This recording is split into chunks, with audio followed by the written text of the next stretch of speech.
नमस्कार दोस्तों, मैं हूं कपिल और मेरे साथ कैमरे में आज अमित। और हम आज आए हैं अंकल गोपाल भारद्वाज जी के यहाँ। और जैसे कि अंकल ने हमें बताया था कि वो 1975 से अब तक लगातार लाखा मंडल जा रहे हैं, तो हम आए हैं और हमारा प्लान भी बना है। तो अंकल भी मान गए, हम साथ में लाखा मंडल जा रहे हैं। और हम कुछ अंकल पुरानी चीज़ें दिखा रहे थे हमें, जैसे कॉइन्स हो गए जो पुराने निकले थे, तो उसके बारे में बताएंगे अंकल। और जो बाकी चीज़ें हैं वो हम आपको सीधा लाइव दिखाएंगे वहाँ पर। अंकल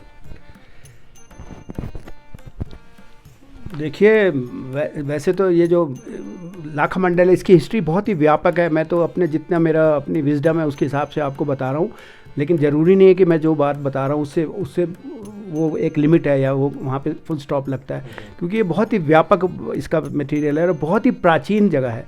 मैं इसको विश्वास के साथ कह सकता हूँ कि ये जो लाखा मंडल है ये प्राचीनतम स्थान है जो शिव जी के स्थान है। जैसे बनारस हो गया, वाराणसी हो गया, और ऐसे ही उसी समय का ये समकालीन है, उसी समय का बना हुआ है। शिव जी का महानतम प्राचीन केंद्र है ये यहाँ पे। तो यहाँ पे तो हजारों साल से शिव जी की पूजा होती रही है। समय समय पे यहाँ पता नहीं विभिन्न स्थानों से, भारत के विभिन्न स्थानों से शिव भक्त आए, उन्होंने शिवलिंग बनाए, फिर शिव जी को अर्पित किए, शिव जी के मंदिर बनाए।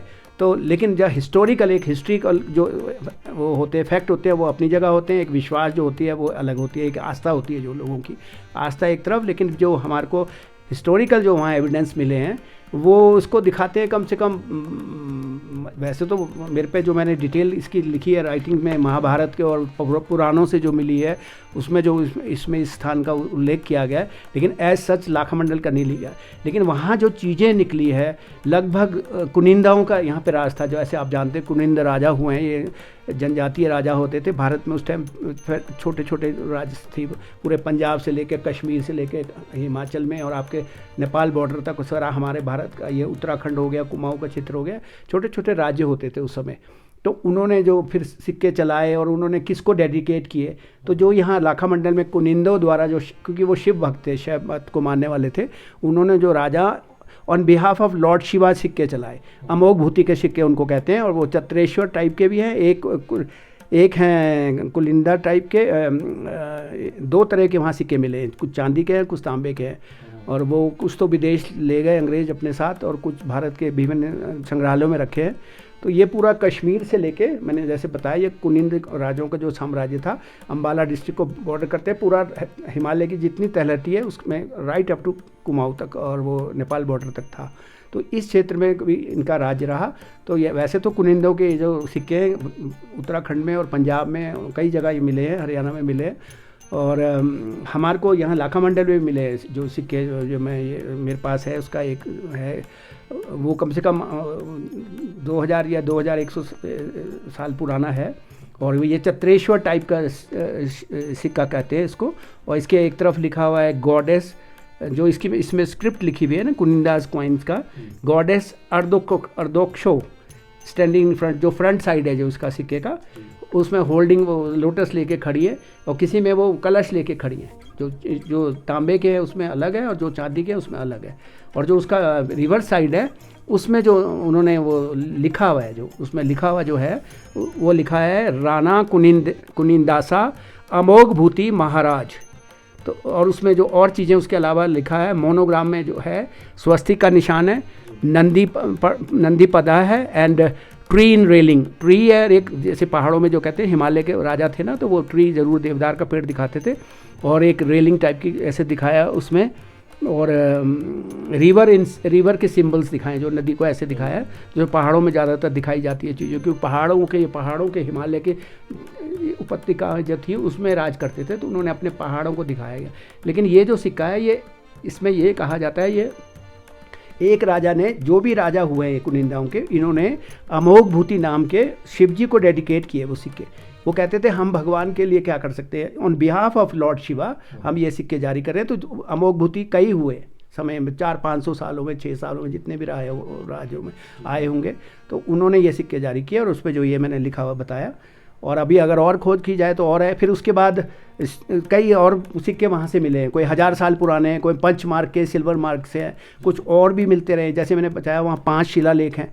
तो अभी मैं इतना विश्वास से कह सकता हूँ कि अगर आप ऊपर देख रहे हैं, जो सतह पे हम चीज़ें वहाँ देख रहे हैं, वो हम 10 या 20% देख रहे हैं। अभी 90% चारा वहाँ का जो इतिहास है वो नीचे ही है, क्योंकि गाँव बस गया, आप जानते हैं, उसके ऊपर वो गाँव है, नीचे खेत हैं, फिर बहुत समय चला गया। तो अब अगर और उसमें खुदाई की जाए, सिस्टमेटिकली करें, गांव को कहीं और दूसरी जगह बसाया जाए, तो और बहुत चीज़ें मिल सकती है। तो मैं इसकी प्राचीनता दिखाने के लिए ये आपको बता रहा हूँ कि ये हिस्टोरिकल ये चीज़ें आज भी एविडेंट है। जैसे शिलालेख आपको बताए, शिलालेख अपने आप में एक बहुत बड़ा एविडेंस है।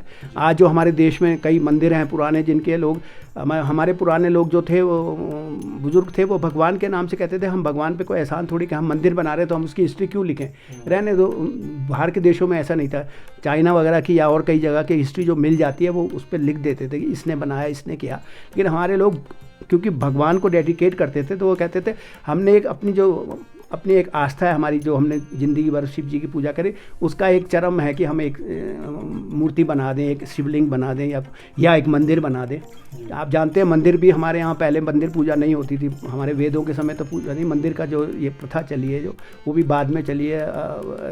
3000 साल भी हो सकते हैं, 4000 साल भी हो सकते हैं, बहुत लंबा। मैंने आपको जैसे शॉर्ट में भी बता रहा हूँ कि मैं, ये व्यापक सब्जेक्ट है ये, लेकिन मैं तो इसी तक सीमित रहूँगा। जो वहाँ चीज़ें हमें मिली है वो मैं आपको दिखा रहा हूँ और हमारे पास है। बाकी जो इसकी और डिटेल है लाखा मंडल की, वो मैंने ये किताब लिखी है, उसमें इसकी पूरी और जितना मैं कर सकता था, जो पुराणों में लिखा है और जो वेदों में लिखा है, जैसे ऋग्वेद में शिव जी का वर्णन आया है, या पुराणों में आया, महाभारत में आया, रामायण में आया। कुनिंद लोग कौन थे, कुनिंदा के महाभारत में युद्ध हुआ, जो उनका वन पर्व है, उसमें उसका उल्लेख है कि अर्जुन और उनकी लड़ाई हुई थी किरातों की, और जो यहाँ पर जनजातियाँ रहा करती थी, आज भी है वो जनजातियाँ, कि समय बदल गया। इसको हमने अपनी तरफ से, वैसे तो मैंने मंदिर को एक तरह से शिव जी को अपने वो इष्ट देव मानते हुए उनकी थोड़ी महिमा बताई है, क्योंकि हिस्टोरिकल जो कुछ एविडेंस भी मेरे पास हैं, वो मैं फोटोग्राफ्स, और जो मैं जैसे आपको बताया, मैं 75 से वहाँ लगातार साल में 2 बार जाता हूँ वहाँ पे, और मेरी काफ़ी आस्था है, और इसीलिए मैं चाहता हूँ जन साधारण को भी इसके बारे में पता लगे। और ये जितने भी मैं बात बता रहा हूँ वो एविडेंस बेस्ड है, जो भी मैं आपको जानकारी वहाँ के बारे में दे रहा हूँ।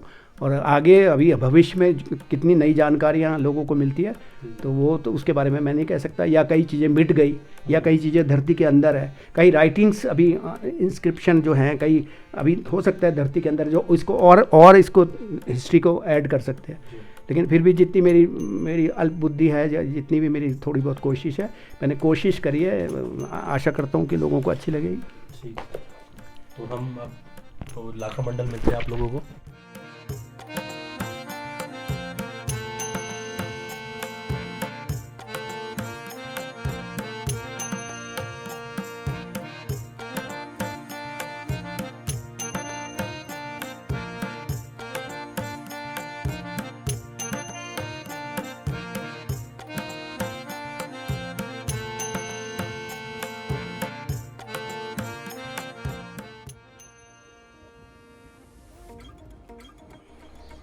अंकल, जब 1975 में आप पहली बार लाखा मंडल आए थे, तो उस टाइम कितना डिफरेंस और आपके टाइम पे कितना डिफरेंस है, वो थोड़ा आप बता दीजिए।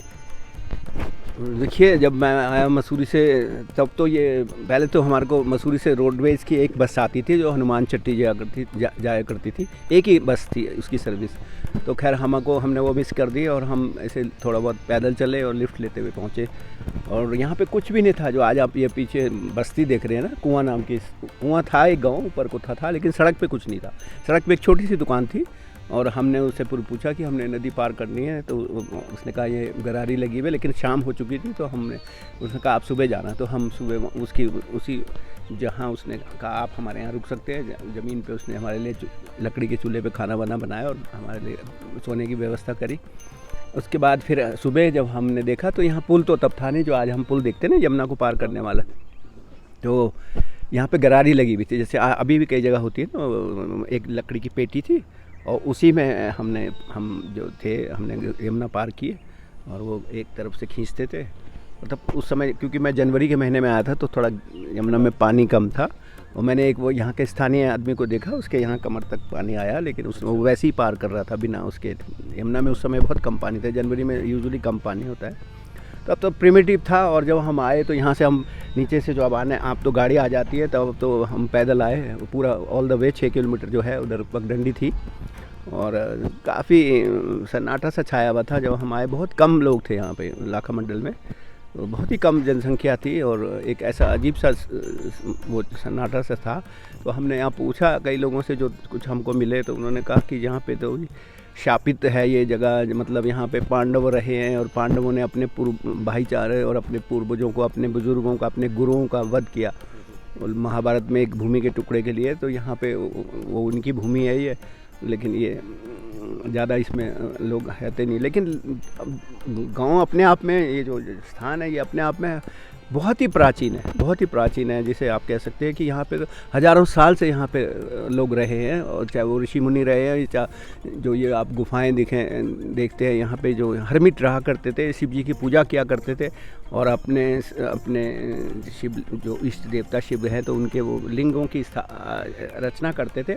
और जब अपना उनका एक समय होता था, कोई 6 महीने या 3 महीने रहता था या 1 साल रहे या 2 साल, वो शिवलिंग यहाँ पे भेंट करके चले जाते थे। तभी यहाँ पे जो स्थान पे शिवलिंग निकलते हैं। जैसे आप कहीं भी खोदते हैं यहाँ 10-20 किलोमीटर के रेडियस में, तो कहीं ना कहीं गणेश जी की मूर्ति मिलती है, कहीं देवी माता की मिलती है, कहीं भवानी की मिलती है, और कहीं ये शिव जी के तो बहुत शिवलिंग हैं विभिन्न प्रकार के, विभिन्न पत्थरों के। जो पत्थर यहाँ पे आसपास नहीं भी मिलते, वो भी कहीं दूर दूर से कोई लेके आता था अपने उनको, कि वो ये सोचते थे कि हमने यहाँ पे क्योंकि शिव जी का ये स्थान है, तो हमने शिव जी जो भी अपनी हमारी आस्था है या जो हमारी पूजा है उसका हमने शिवलिंग वहाँ पे हमने अपने शिवलिंग को पहुँचा दिया, तो हमारी जो प्रार्थना है वो स्वीकार हो गई और हमारा जन्म जो है वो हो गया।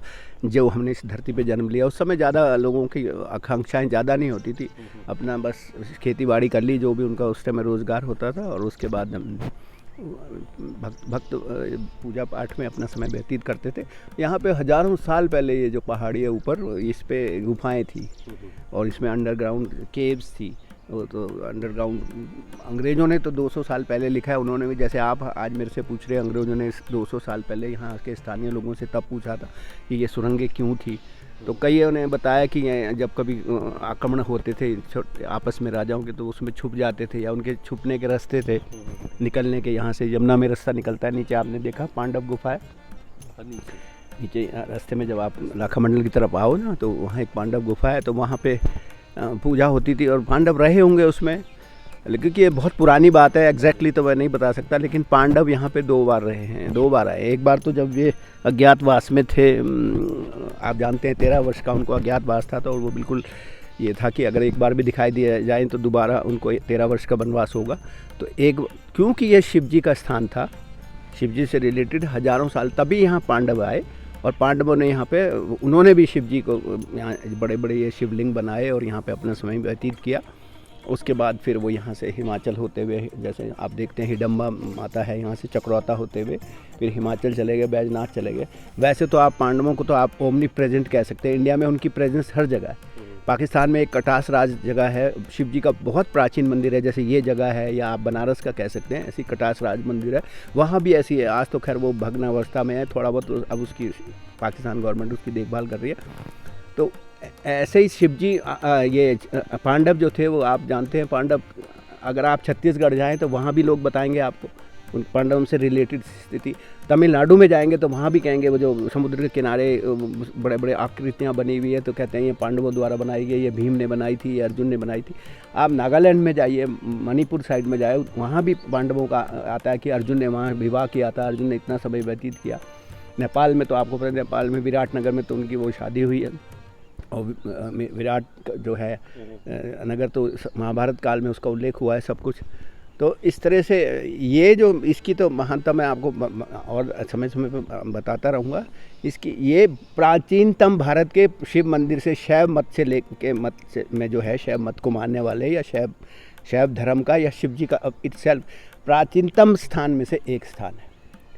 मैं अपने, वैसे मैंने बहुत अध्ययन किया है, अपने विश्वास से ये कह सकता हूँ कि केदारनाथ जो हुआ है वो बाद में है, पहले पांडव यहीं हैं। और जब पांडव महाप्रयाण कर रहे थे, जब वो स्वर्ग की तरफ जा रहे थे, उस समय भी वो यहाँ पे रुके थे। तो उस समय यहाँ पे रुके, और यहाँ से जो एक आप ऊपर से देखते हैं, यहाँ से जो ये वैली कटती है, यहाँ से जो हिमालय की चोटी दिखाई देती है, उसका नाम आज भी स्वर्गारोहिणी है। जो उसका पूरा हिमालय का पैनोरामा है, उसमें जो उसी चोटी सिर्फ वही स्वर्गारोहणी थी, क्योंकि पांडव यहाँ से गए थे और स्वर्ग पे उन्होंने आरोहण किया। और आप जानते हैं धर्मराज युधिष्ठिर तो सत्यवादी थे, तो वो तो जीवित अवस्था में कहते हैं कि स्वर्ग चले गए थे। बाकी जो उनके और भाई थे और द्रौपदी थी, वो बर्फ़ में उनका वो हुआ, इसी पंच तत्व में मिल गए। लेकिन सिर्फ धर्मराज है। और ये जो बड़ा शिवलिंग है, मैं जैसे आप अब देखेंगे अभी मंदिर चलेंगे, वो मंदिर में जो है वो धर्मराज स्थापित था, क्योंकि उन्होंने तो समय व्यतीत करना था। और शैव के भक्त है, शैव और शिव जी तो आदि देवता है, शिव जी का कोई अंत नहीं है, कोई आदि नहीं है। दुनिया का जब संरचना हुई है, दुनिया जब बनी है, दुनिया ओम शब्द निकला है, ये पूरी चाहे वो आप साइंस में आज कह रही है बिलियंस ऑफ ईयर्स जैसे प्रकृति का सृष्टि का शुरुआत हुई है, तो ऐसे हमारे धर्म में भी यही कहते हैं। तो शिव जी आए, तो फिर शिव जी से विष्णु जी आए, फिर विष्णु जी से वो आए। आप तो बहुत लंबा है ये, तो इस पे तो बहुत व्यापक चर्चा हो सकती है, लेकिन शॉर्ट में मैं इतना ही आपको बार बार कह सकता हूँ, ये प्राचीनतम स्थान है। इसकी जो इम्पोर्टेंट रही होगी, इसमें हज़ारों साल से आए। और जो अब मंदिर आप दिखाएंगे, जो रानी ऐश्वर्या ने बनाया था, वो ऑल द वे पंजाब से जालंधर से क्यों आई थी, तो क्यों इसीलिए कि ये फेमस ऑलरेडी बहुत मुख्य स्थान था। और उनके गुरुओं ने यही कहा कि आप लाखा मंडल जाइए और वहाँ पे शिव जी की स्थापना करिए, वहाँ मंदिर बनाइए। जो आपका अकाल मृत्यु हुई है जो उनके पति की, तो तभी आप उससे उऋण हो सकते हैं।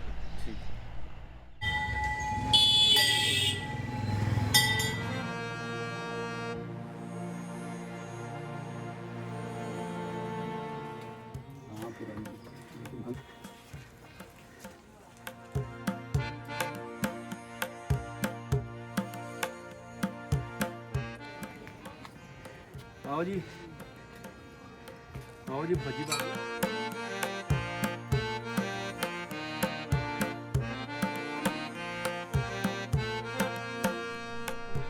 तो अब हम मंदिर में आ चुके हैं। आप मंदिर के बारे में अंकल पूरी डिटेल में बताएंगे हमें। अंकल देखिए, जहाँ हम जिस स्थान पर इस समय हम यहाँ खड़े हैं, वैसे तो ये स्थान इटसेल्फ जो पूरा लाखा मंडल का क्षेत्र है, ये अपने आप में शिव जी का स्थान है। लेकिन जो आज चीज़ एग्जिस्ट कर रही है, जो हमारे सामने बिल्कुल एक वो है, एक सामने हम कह सकते हैं, इस मंदिर का इतिहास हमारे पास है, क्योंकि इससे संबंधित जिसने इसकी स्थापना करी थी, उस रानी ने जो शिलालेख लिखाया था, वो आज भी इनके जो आर्कियोलॉजिकल सर्वे ऑफ इंडिया का जो म्यूज़ियम है उनके पास सुरक्षित है।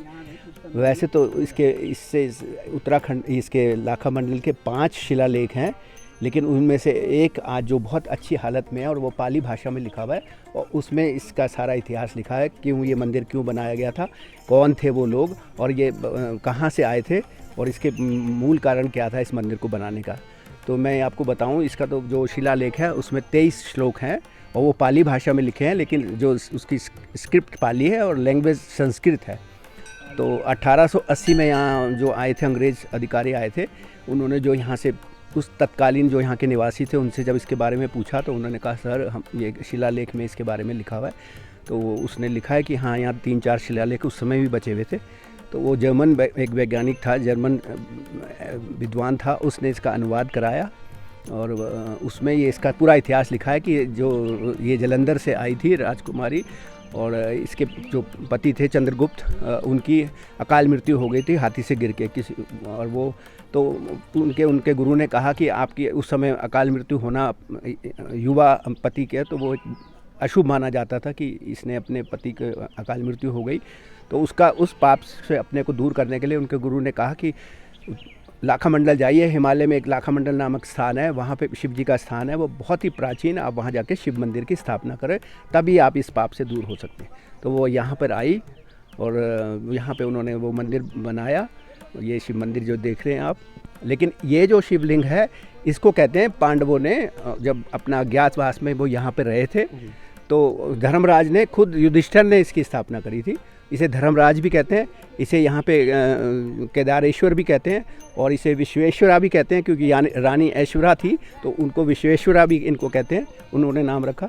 तो इसका इतिहास तो हमें मिलता है, तो उसमें उन्होंने अपने 13 पूर्वजों के नाम लिखे हैं, जो जिनकी वो रानी ऐश्वर्या थी और चंद्रगुप्त से उनकी शादी हुई थी।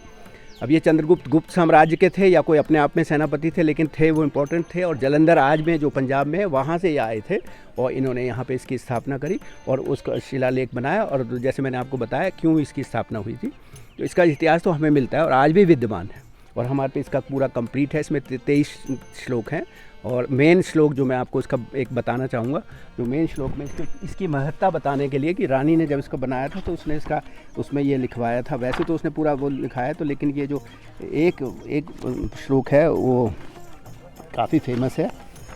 ये इंग्लिश में मैं इसका बताता हूँ। 21वां श्लोक जो है, as long as the mountains, the oceans, the moon, the sun and the stars exist, so long may this location of the fame of illustrious Chandragupta endure।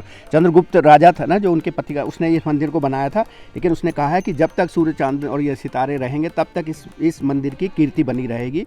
तो आप इसी से अंदाज़ा लगा सकते हो कि ये कितना फेमस और कितना इसकी उस समय आज से 6ठी शताब्दी में ये लिखा गया है, जो आज तक सत्यार्थ भी हो रहा है। आज भी आप इस मंदिर को और इसको अच्छी स्थिति में देख सकते हैं, लेकिन ये प्राकृतिक कारणों से ये इसका ये गिर गया है और आज भग्नावशेष में देख रहे हैं। लेकिन शिव जी अपने स्थान पे आज भी विराजमान हैं। जो धर्मराज ने, जो आज से कम जब द्वापर युग था, आप जानते हैं कि लगभग 5000 कुछ वर्ष जा चुके हैं, तो उन्होंने उस समय इसकी स्थापना करी होगी। और पांडव यहाँ पे मैं आपको बताना चाहूँगा 2 बार यहाँ पे पांडव रहे हैं। एक बार जब उनको 13 वर्ष का अज्ञातवास हुआ था, उस समय उन्होंने यहाँ 1 वर्ष व्यतीत किया। और विभिन्न जो हज़ारों यहाँ पे आप शिवलिंग देखते हैं, बड़ी बड़ी आकृतियाँ देखते हैं, वो उन्हीं के पांडवों द्वारा बनाई गई है। और उससे पहले भी शिवजी तो आदि देवता है, हज़ारों साल से पहले भी लोग यहाँ ऋषि मुनि आते रहे हैं, या हरमिट थी, यहाँ गुफाएं थी, वहाँ पे शिवजी की पूजा करते थे और शिवलिंग का रचना करते थे और वो यहाँ पे अर्पित करते थे। और तो ये इसके अलावा 5 और शिलालेख थे, लेकिन वो कई आज लुप्त हो गए हैं। कुछ अंग्रेज़ ने लिखा है कि मैंने कालसी के वहाँ म्यूज़ियम में रखाए थे, ले गए थे यहाँ से 100 साल पहले, 125 साल पहले या 200 साल पहले। आज वो नहीं मिलते। अब तो एक 1/4 दिखता है और एक फुल है जो ये इसका, जो इस मंदिर की पूरी आपको इतिहास बताता है। तो जैसे अंकल हम देख रहे हैं कि ये मंदिर के मतलब जो आप बता रहे थे कि यहाँ पर जो पिलर हुआ करते थे पहले, ये सारे इसको ज्वाइंट करते थे ना। ये देखो कितनी बड़ी बड़ी शिलाएं हैं ये इसी मंदिर का पार्ट है। बाकी जो इसके पार्ट्स थे वो तो कुछ तो इस मंदिर में इस्तेमाल हो गए। अच्छा। और कुछ लोगों के घरों में आज भी मिलते हैं, कई अपने घरों में उन्होंने उसमें निर्माण में इसका इस्तेमाल किया। जितना वो काफ़ी बड़ा विशाल मंदिर था ये। और ये आपने आप इसकी फाउंडेशन में जो ईंटें लगी हुई देखते हैं, ये हड़प्पा कालीन है। ये अपने आप में 4,500 5,000 साल पहले ये जो हड़प्पा में जो खुदाई है, इंडस वैली सिविलाइजेशन हुई है ना, जो अब पाकिस्तान में चला गया। आप वहाँ जाएं या धोलावीरा जाएं गुजरात में, तो वहाँ ये जितनी भी पुरानी हमारी स्थान है वहीं पे ये ईंटें मिलती है। तो ये अपने आप अगर आप इसकी कार्बन डेटिंग कराई जाए तो कम से कम 4000 से 5000 वर्ष पुरानी जगह है ये। तो पांडवों ने इसका वो शुरुआत करी होगी। उसके बाद फिर रानी ऐश्वर्या ने इसको दोबारा बनाया और फिर उसके बाद जब ये समय की परिस्थितियों के साथ, मतलब समय के उसमें इसका जब गिर गया होगा ये कभी, तो उसके बाद फिर जो इसी के कुछ पार्ट लेके आज से लगभग 300-350 साल पहले जो ये वर्तमान में जो पूजा होती है, इस मंदिर का निर्माण किया हुआ है। वो जो आप नंदी देखते हैं, नंदी जो दिखाई दे रहे हैं, वो सब इसी के पार्ट हैं, यहीं से निकले हुए हैं। और ये इसमें कई सामान ये जो इस्तेमाल हुआ है सामग्री का, ये छोटे छोटे देख रहे हो आप शिवलिंग हज़ारों ये मंदिर में रखे हुए। जितना ये संभाल सकते थे उन्होंने संभाल दिया। लेकिन ये मंदिर का निर्माण कम से कम 300-350 साल से इसमें लगातार पूजा हो रही है। क्योंकि जब 200 साल 250 साल पहले यहाँ पे अंग्रेज़ इतिहासकार या जिन्होंने यहाँ पे इस एरिया का भ्रमण किया, जो गंगोत्री गए हैं और जिन्होंने यहाँ का उन्होंने जो नोट किया है उसमें उन्होंने लिखा तब भी ये मंदिर एग्जिस्ट कर रहा था और ये इसी हालत में था जैसे आज से ठीक 1815 में जब जेबी फ्रेजर आए थे यहाँ पे, तो उन्होंने इसको ऐसा लिखा कि तब भी ऐसा ही था। और क्योंकि पत्थर है, पत्थर ज़्यादा इसमें मौसम की ज़्यादा मार नहीं होती, क्योंकि पत्थर तो वैसा ही रहेगा। हाँ, ज़्यादातर आप देख रहे हैं इसमें निर्माण कार्य जो हुआ है इसमें छोटे छोटे लोहे का उपयोग हुआ है इनको जोड़ने के लिए। आप देख सकते हैं बहुत ही समझदारी से इसको बनाया गया था, बहुत ही समझदारी। जो कम से कम 1000 साल इसने अपनी वो निकाला होगा। जब इसकी स्थापना हुई थी 6ठी शताब्दी में, जो उसका शिलालेख है उसमें उसकी डेट भी लिखी हुई है कब इसकी स्थापना हुई। और वो जो 13 अपने पूर्वजों के नाम लिखे हैं उनका समय है कि वो उन्होंने कब राज कर रहे थे। और वो मैं जैसे आपको बताया कि वो कश्मीर से आए, कश्मीर से फिर हिमाचल में बैजनाथ में अगर आप जाए वहाँ भी ऐसे शिवलिंग बनाया पांडवों द्वारा, वहाँ भी पाली भाषा में जो मिलते हैं वो शिलालेख मिलते हैं, जिसे लिखी हुए कुछ वो कम पढ़ने में कम आता है। यहाँ का जो मसूर यहाँ आपका लाखा मंडल का जो शिलालेख है वो बहुत ही अच्छी स्थिति में है, जिसको बिल्कुल आप नीटली पढ़ सकते हैं और उसका एग्जैक्ट मीनिंग निकाल सकते हैं। जैसे मैंने बताया वो पाली भाषा, लेकिन लैंग्वेज जो उसमें लिखी हुई वो संस्कृत है। स्क्रिप्ट सिर्फ उस समय की, वो उस समय गुप्त कालन में आप जानते हैं हमारे भारत में 4 भाषाएं चला करती थी।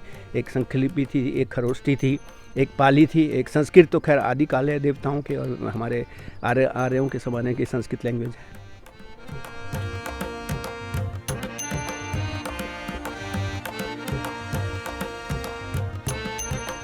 तो जैसे ये एंट्रेंस है अंकल, एंट्रेंस के बारे में आप थोड़ा बताइए हमें। ये जो मूर्तियाँ लगी है ये क्या? देखिए ये तो जब मैं शुरू में यहाँ 1975 में आया था तब ये यहाँ नहीं थी, तब तो ये दोनों मूर्तियाँ वहाँ जो दीवार है उसके सहारे रखी हुई थी। जी।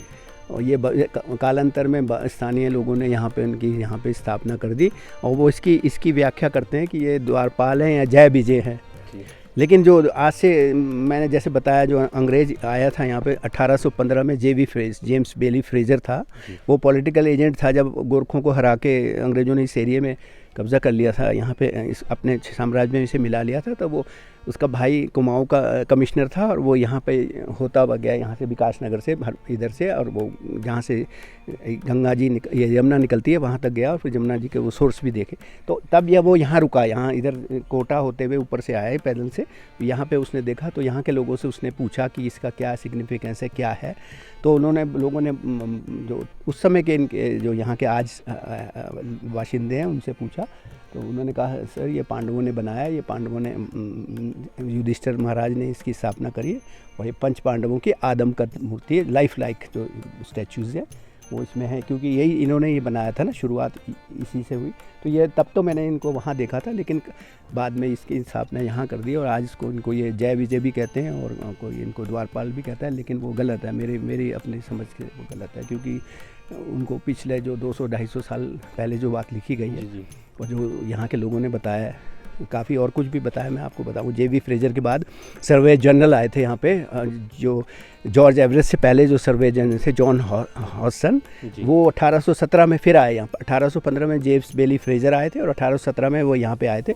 तब उन्होंने जो इसका वर्णन किया है, उन्होंने लिखा है कि यहाँ पे सारा स्लिप आई हुई थी, जो बरसात में आप जानते हैं ना पहाड़ है इसके ऊपर, तो वो पूरा पहाड़ गिरा हुआ था और उसमें मूर्तियाँ ये सब दबी हुई थी, और कुछ मूर्तियाँ बाहर निकल रही थी, कुछ उसको कुछ पीस दिखाई दिए, और कुछ उसने लिखा है कि एक नीले रंग का शिलालेख था, नीले पत्थर का बना हुआ, और वो आज दिखता नहीं। उसने अपने उसमें लिखा है कि मैंने वो अपने घोड़ों पे ले जाके खच्चर पे कालसी के उसमें संग्रहालय में रखा दिया था, क्योंकि कालसी उस समय बहुत प्रमुख स्थान था यहाँ का, जौनसार बाबर का सबसे बड़ा मार्केट था और मंडी थी, और सारे सयाने वहीं रहा करते थे इस एरिया के। तो वहाँ पे यहाँ कम था, वहाँ ज़्यादा रखा जाता था। तो अब लेकिन आज वो समय वो चीज़ें मिलती नहीं हैं, तभी तो कुछ इतिहास इसका कुछ खो गया। 5 शिलालेख यहाँ शिलालेख का वर्णन किया हुआ है, और उसकी लिस्ट तो मेरे पास है, लेकिन वो कहाँ है आज उसकी स्थिति मुझे नहीं। लेकिन भाग्यवश एक शिलालेख जो रानी ऐश्वर्या का है, 6वीं शताब्दी का लिखाया हुआ, 7वीं शताब्दी का, वो आज भी विद्यमान है।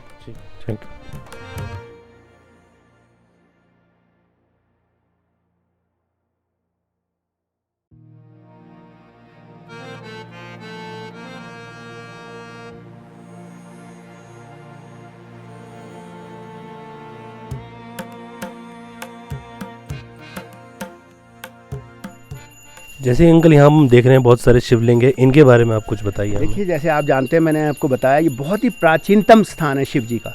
तो समय समय पर पीढ़ियाँ निकल गई, कई जनरेशन चली गई है।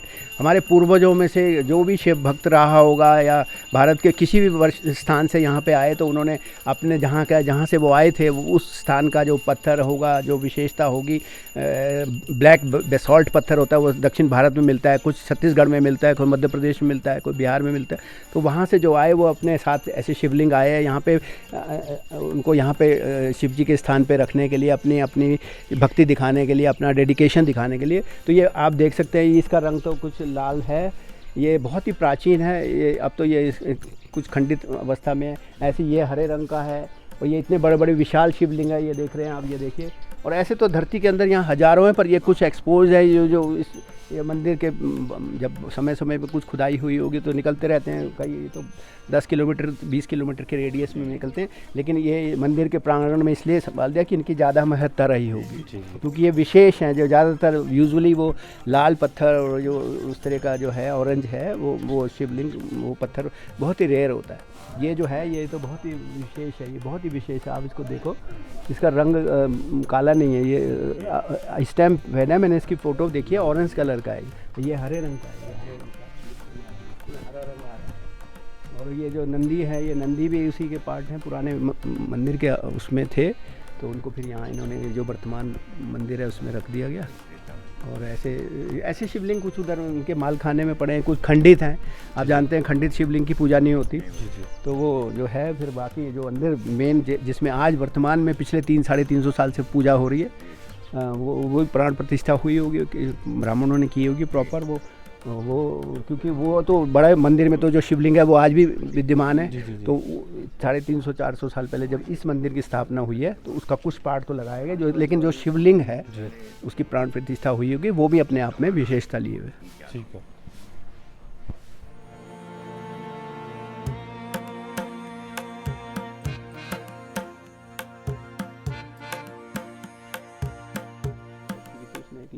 अंकल, जैसे यहाँ पर हम देख रहे हैं कि इतने सारे शिवलिंग हैं, इनके बारे में आप थोड़ा सा बताइए हमें। देखिए, ये है तो इसी का पार्ट जो इसके प्रांगण में लाखा मंडल के पार्ट में, लेकिन समय समय पे जैसे मैं आपको कई बार बता चुका हूँ कि समय समय पे हर जो शैव भक्त था वो शैव कुछ तो यहीं पे बैठ के गुफाओं में शिव जी की पूजा करते थे और ये विभिन्न चीज़ें बनाया करते थे। ये छोटे छोटे पेगोडा टाइप के छोटे छोटे शिवलिंग है, इंडिविजुअली जो लोग बना के चले गए, मेन मंदिर नहीं है।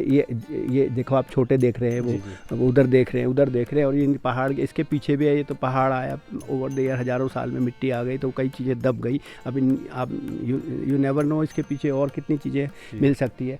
लेकिन आज से 10-15 साल पहले जब इसकी खुदाई हुई है, मैंने तो इसको ऐसे ही देखा जैसे ये मैदान था, लेकिन जब ये इसको खुदाई करी अब रोक दिया गया इसका काम, और बल्कि इसको एक्सपोज कर दिया। इससे अच्छा तो ये धरती में ठीक थे।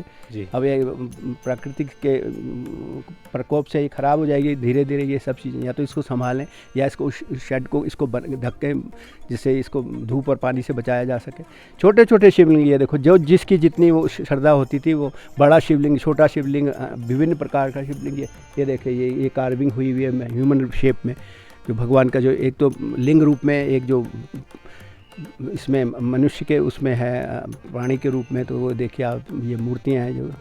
और यहाँ पे एक शिव जो कोने में आप देख रहे हैं जी, वहाँ पे जब खुदाई हुई थी तो लास्ट एक मूर्ति सूर्य देवता की निकली, सूर्य भगवान की जी। वो इन्होंने आर्कियोलॉजिकल वालों ने अपने शेड में रखी हुई। बाकी तो पहले तो शेड बहुत भरा हुआ था, बहुत कुछ था इसमें। अब तो खैर एक वो शिलालेख है और कुछ छोटी मोटी मूर्तियाँ हैं, कुछ अपभ्रंश चीज़ें। और बाकी जो जिसका मैं बताऊंगा, उसकी जो स्क्रिप्ट थी लिखी हुई, एक और पट्टिका थी पाली भाषा में, वो जब मैं 75 में आया था तब यहाँ पढ़ी हुई थी, लेकिन तब मेरे पे कैमरा नहीं था उस दिन, तो मैं नहीं खींच सका उसको जी। बाद में जब मैंने तो यहाँ जब इन्होंने यहाँ पे इसका निर्माण कार्य कराया तो कहीं फर्श में लगा दी, कहीं तो तभी तो हमारा देश का इतिहास आधा अधूरा मिलता है।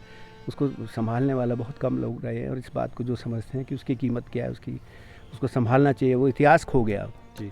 वो भी अपने आप में बहुत पुराना था, वो भी पाली भाषा में लिखा था, लेकिन वो जो शिवलिंग है जो धरती के अंदर से निकला, जो वंडर शिवलिंग है जो खींचते अभी हम आपको दिखाएंगे, तो उसके बारे में लिखा था, वो किसने बनाया और कौन सी शताब्दी में उसको बनाया गया था, कहाँ से उसका वो पत्थर आया था जो इतना विशेष है, जो चमकता है।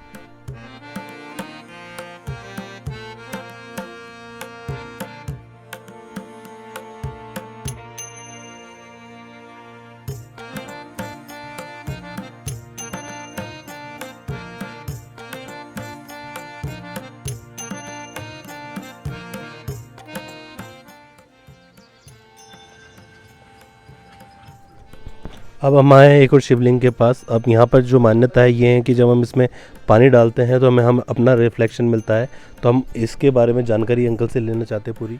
हाँ, ये इसको विशेष आप शिवलिंग कर सकते हो कि ये बहुत ही कम स्थानों में ये इस तरह का शिवलिंग मिलता है। इसकी विशेषता ये है कि आप जब जलाभिषेक करोगे तो आपका प्रतिबिंब इसमें दिखाई देगा। जैसे आप मिरर में अपनी शक्ल देख सकते हैं, तो जैसे आप ये कह सकते हैं कि जब आप जल चढ़ाते हैं तो लगता है कि शिव जी आपका जो आप भेंट कर रहे हैं जल की, वो आत्मसात कर रहे हैं और शिव जी ने आपको जो अपना आपका प्रतिबिंब उसमें दिखाया, तो वो प्रसन्न हो रहे हैं कि आप उनका अभिषेक कर रहे हैं।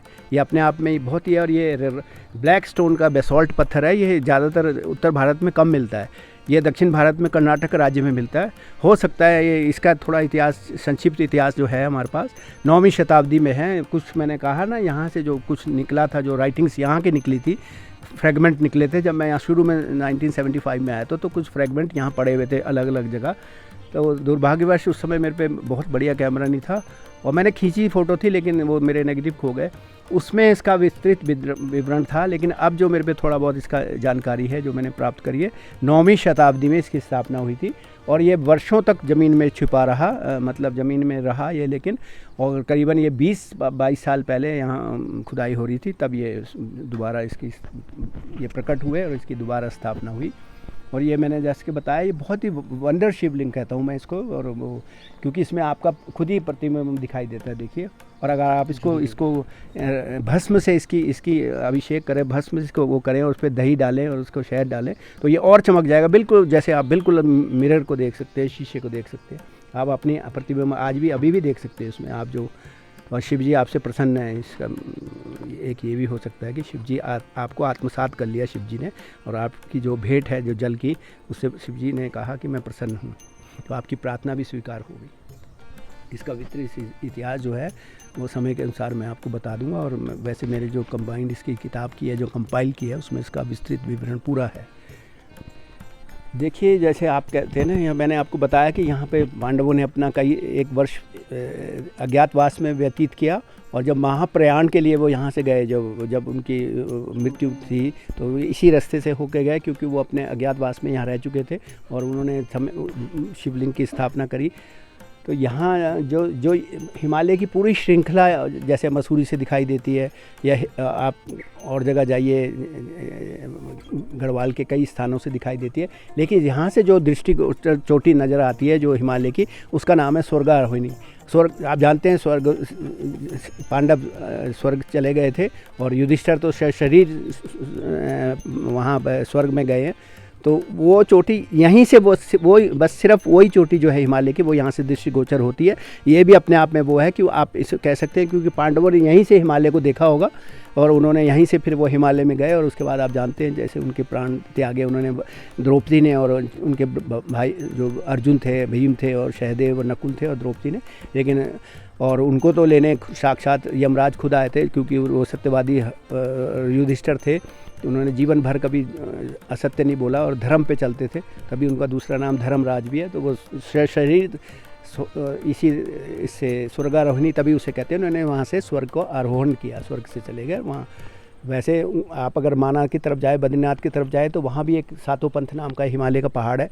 कुछ लोगों का बिलीफ ये है कि स्वर्ग की सीढ़ियाँ उधर है, स्वर्गारोहण जो है उधर है, वो माना से वसुधारा फॉल से होते हुए जाते हैं, और वहाँ सातों पंथ नाम का एक पहाड़ है।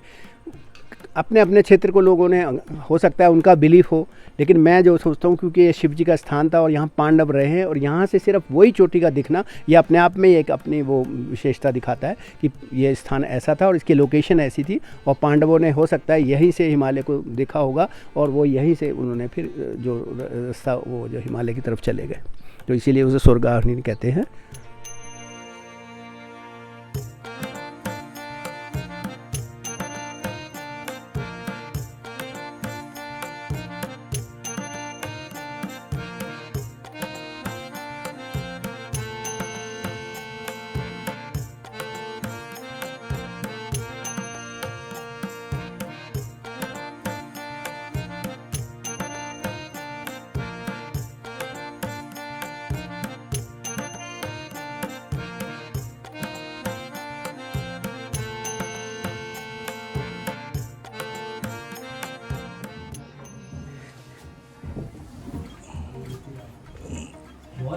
हिमालय का लगाया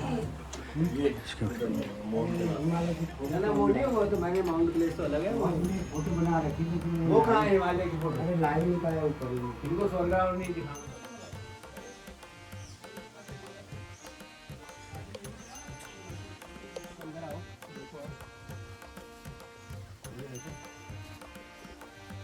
सामने गणेश जी को कैसे बनाया ये देखो, ये पार्ट, ये मेरे उसमें मेरी फ़ोटो किताब में भी है, ये भी फ्रेगमेंट है। ये देखो, वो देखो पीछे, पता नहीं कितना प्राचीन गाँव मंदिर है। ये देखो, ये छोटे छोटे देखो, छोटे छोटे बने हुए हैं। ये किया और भी है कुछ, तो ढक दिया है।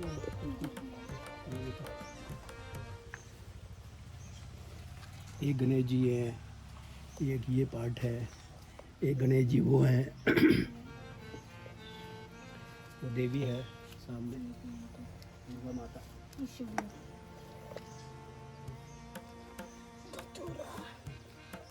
और इसका पूरा राउंड देखो, पूरा ये शिव जी के उसी का पार्ट है, जो जल से होती है ना।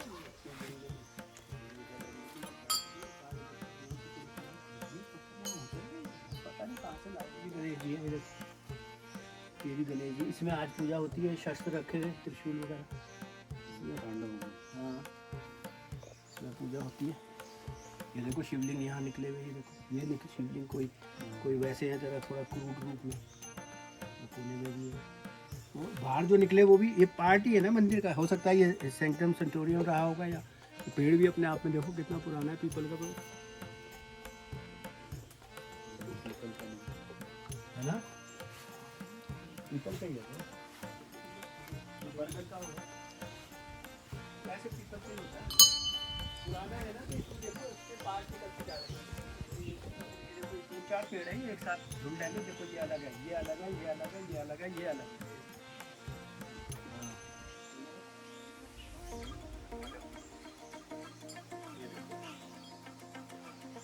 ये सब देखो, यही जो है, जैसे हम वहाँ नहीं देख रहे थे, ये देखो, ये फिटिंग करने के, ये मंदिर के शिखर है, शिखर के पार्ट है, टूट गए समय के साथ साथ सब। तो ये तो इसके नीचे भी निकल सकते हैं, इसके नीचे इन्होंने ढक दिया। यहाँ दीवार है पूरी, यहाँ पे इसके नीचे पूरी दीवार है, रोक दी गई, इन्होंने अपना पुश्ता लगा दिया इसको। ज़्यादा उन्होंने आर्कियोलॉजी वालों ने कहा ज़्यादा नहीं छेड़ना इसको। अंदर दीवार है पुराने मंदिर की, उसमें कारीगरी हो रखी है ऐसी जैसी ये दीवारों में हो रखी है। लेकिन ये है कि तो देखो, वो भी दो चलेगा, तीन ये चूना लगा दिया ऊपर से, तो उसकी ओरिजिनलिटी खत्म हो गई। ये चूना है ना, ऊपर चूने की परत लगा दी, अज्ञानता बस लगाई, तो कैसी लगाई।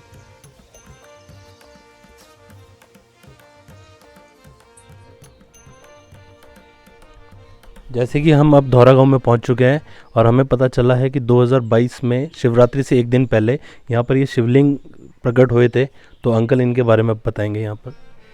वैसे तो जैसे मैंने आपको कई बार बता दिया, ये जो पूरा स्थान है कम से कम 10 किलोमीटर के रेडियस में इसकी महानता है। और यहाँ पे विभिन्न समय पे कई अवशेष और मंदिर के अवशेष या मूर्तियाँ निकलती है, या सिक्के निकलते हैं, या मंदिर के पार्ट निकलते हैं। और ये जो मंदिर है, ये पिछले साल लास्ट ईयर शिवरात्रि से एक दिन पहले ये धरती से निकले हैं। ये उनका जन्म हुआ, ये उनको धरती में छुपे हुए थे पता नहीं कब से, अनादिकाल से। क्योंकि आप देख सकते हैं ये जो पीछे ये पहाड़ है, तो ये समय मौसम के उसमें बरसातों में यहाँ बहुत बड़े बड़े स्लिप आती थी, बर्फ़ की पहाड़ उससे आते, तो इसमें दबाव है। हम इस शिवलिंग को यहीं तक सीमित नहीं कर सकते। ये आप देख रहे हैं चारों तरफ यहाँ शिवलिंग के वो पार्ट्स दिखाई दे रहे हैं, या मंदिर के पार्ट दिख रहे हैं। इसके पीछे भी हो सकता है 1 किलोमीटर तक पीछे ये मंदिर का कॉम्प्लेक्स रहा हो, और ऐसे कई शिवलिंगों के हमारे को दर्शन हुए। तो बाई चांस बरसात के बाद ये दिखे, तो गांव वालों ने इसको फिर इनको पूरी पुनर्स्थापना कर ली। और ये शिवलिंग है इधर वाले, ये तो पहले जब मैं आया था यहाँ से 20 वर्ष पहले देखा था, तो धरती के अंदर संकन उसमें थे ये। लेकिन अब लास्ट ईयर इनको भी रेस करके ऊपर इनका प्लेटफॉर्म बना दिया गया। और ये इसको अगर इसको प्रॉपर इसमें और खरी जाए नीचे, यहाँ पुराने लोग गांव के बोलते हैं, यहाँ दीवार थी, इसकी मंदिर के पार्ट थे, दीवारें थी, वॉल थी, कुछ आर्किटेक्चर बने हुए थे, कुछ उसमें आकृतियाँ बनी हुई थी। लेकिन आर्कियोलॉजिकल पुरातत्व द्वारा वो दीवार बना दी गई और उसको वहीं रोक दिया गया। लेकिन अगर इसको दोबारा डिपार्टमेंट इसको अगर दोबारा खुदाई करे, तो इसमें और अनगिनत इसमें रहस्य छिपे हुए हैं। और जैसे मैंने आपको बताया कि ये जो लाखा मंडल क्षेत्र जो है बहुत ही प्राचीन है, ये उसी का पार्ट है। और ये बेनियन ट्री 200-300 साल पुराना है। और इसमें आप देख रहे हैं विभिन्न देवी देवताओं की स्टैचूज़ हैं, गणेश जी की है, भवानी माता की है, और दूसरे जो उनके गण थे, शिव जी के गण हैं उनकी है, और छोटी छोटी आकृतियाँ हैं, मेहराबें हैं, गणिकाएँ हैं, गण हैं, शिव जी के जो गण होते हैं, मातृकाएँ हैं, और वो पूरा एक ये अलग में कई कॉम्प्लेक्सेस थे जो विभिन्न समय में विभिन्न राजाओं द्वारा या जो भी यहाँ पे आए होंगे शैव भक्त, उन्होंने यहाँ स्थापना करी है ना। तो उनमें से एक ये भी है जो आज तक आपको सब कुछ दिखाई दे रहा है, जो आपके कुछ धरती के ऊपर दिखाई दे रहा है और कुछ इससे 4 गुना या 5 गुना उससे धरती के अंदर भी हो सकता है। लेकिन ये तो साक्षात मैं पिछले साल देख के गया, शिवरात्रि से एक दिन पहले ये इनका दर्शन हुए हैं। और अब इसकी पूजा भी होती है, लेकिन थोड़ा बहुत प्रतिबंध है यहाँ पे प्रॉपर वो आर्कोलॉजिकल वालों की तरफ से। लेकिन आप देख रहे हैं जो हम बता रहे हैं आपको, उसमें से सामने आपके साक्षात रूप में दर्शन हो रहे हैं कि जो हम बोल रहे हैं वो एक सच्चाई अपने आप ही दृष्टिगोचर हो रही है।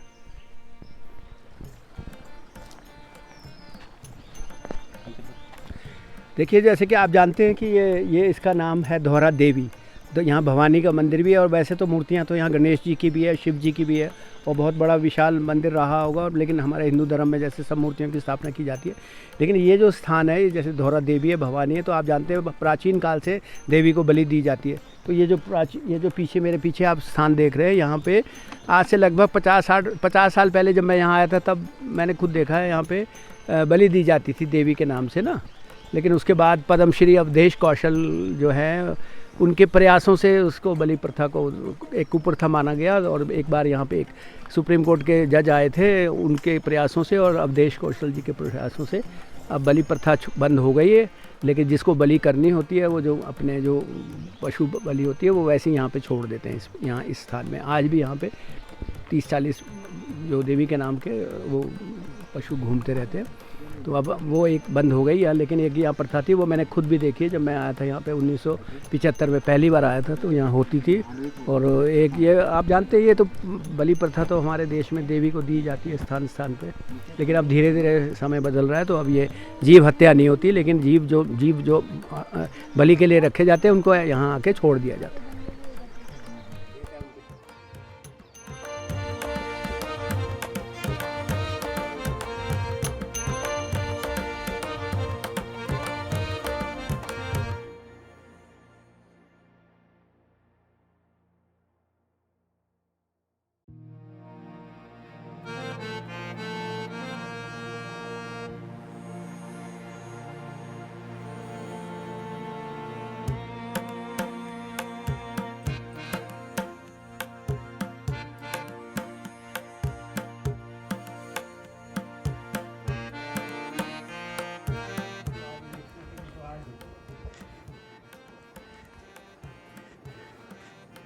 जब मैं शुरू में आया था, जो फोटो है मेरे ब्लैक एंड वाइट, तब कुछ नहीं था, कुछ भी नहीं था, कच्चा था ये।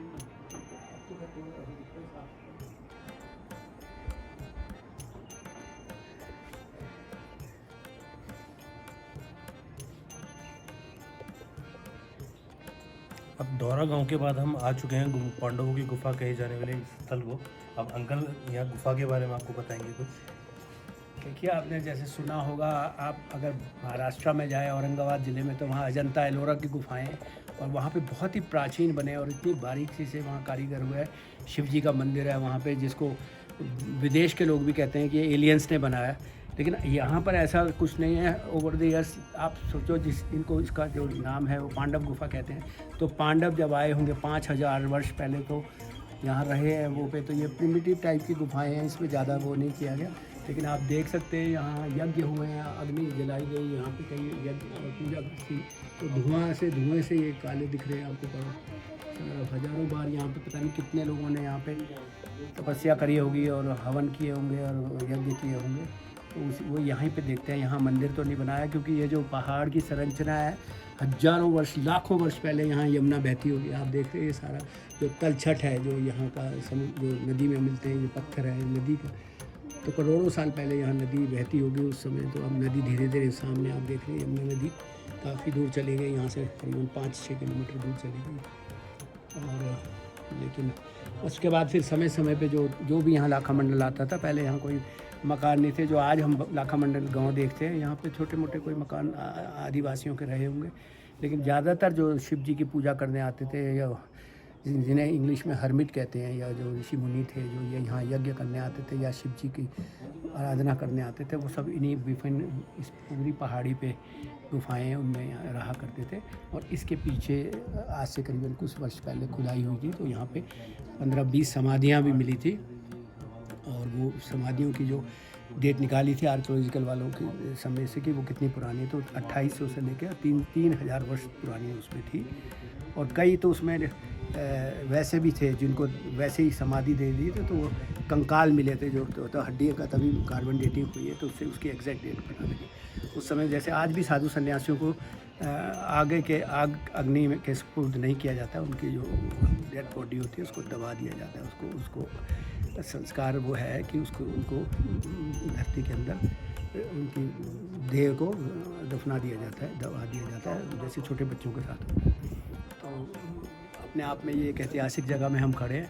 मैंने जैसे आपको बताया कि अजंता एलोरा की गुफाएं हैं, लेकिन ये पांडव गुफाएं हैं, और जब पांडव आए थे वो तो वहाँ रहे हैं, और उसके बाद जो समय समय पे लोग जो आते रहे ओवर द ईयर्स 5000 ईयर्स के बीच में, वो सब लोग यहीं रहते थे।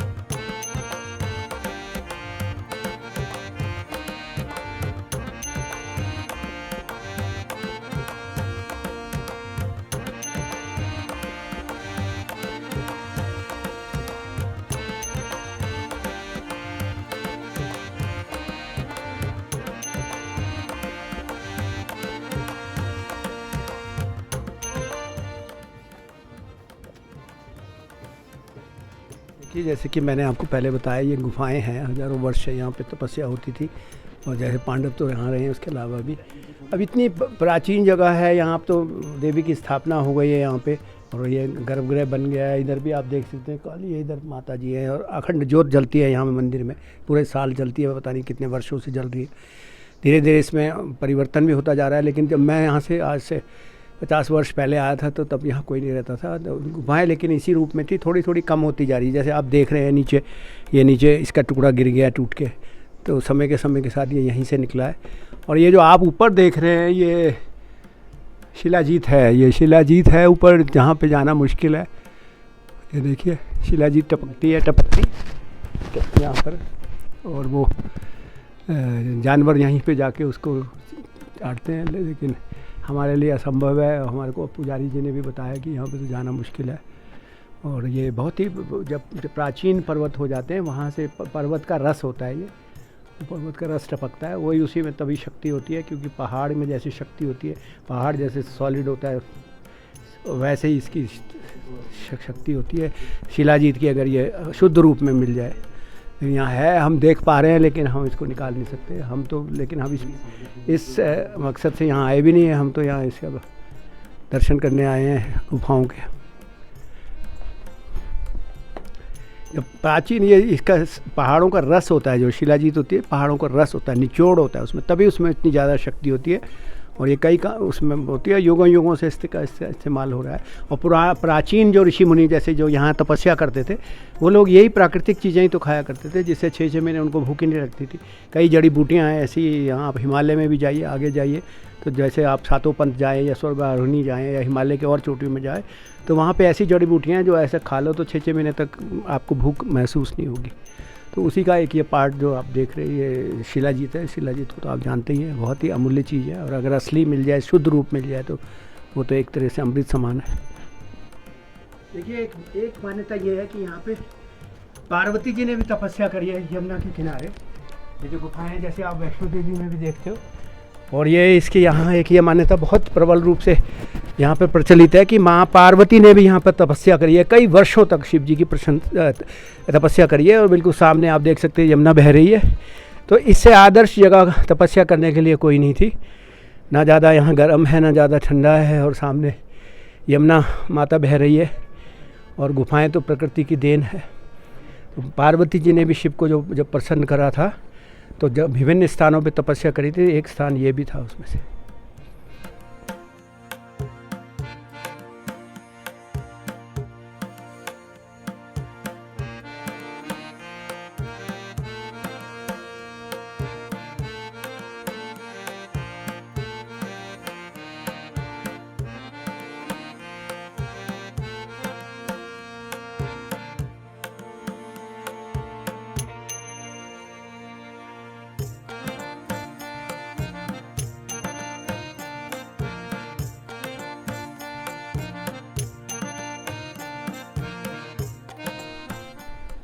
जैसे कि अब आप देख रहे हैं कि हम द्रौपदी जी के कुएं पे आ गए हैं और यहाँ का जो विशेषता है वो अंकल जी बताएंगे आपको अभी। देखिए, जैसे कि आप जानते हैं, यहाँ पे पांडवों ने अपने अज्ञातवास में समय व्यतीत किया और उसके बाद जब महाप्रयाण पे हिमालय की ओर गए थे तब भी वो यहाँ पे कुछ समय के लिए रुके थे। तो आप देखते हैं यहाँ पानी वैसे तो नहीं था, लेकिन ये प्रकृति का देन है। वैसे आज के लोग तो विश्वास नहीं करेंगे, लेकिन कहते हैं द्रौपदी ने कहा कि यहाँ से यमुना नदी बहुत दूर है और मैं जल कहाँ से स्नान के लिए और उसके लिए अपने घरेलू इस्तेमाल के लिए जल कहाँ से लाऊंगी, रोज़ वहाँ कौन जाएगा। तो अर्जुन ने यहाँ पे एक तीर मारा था और उससे यहाँ पे जल की धारा निकली थी।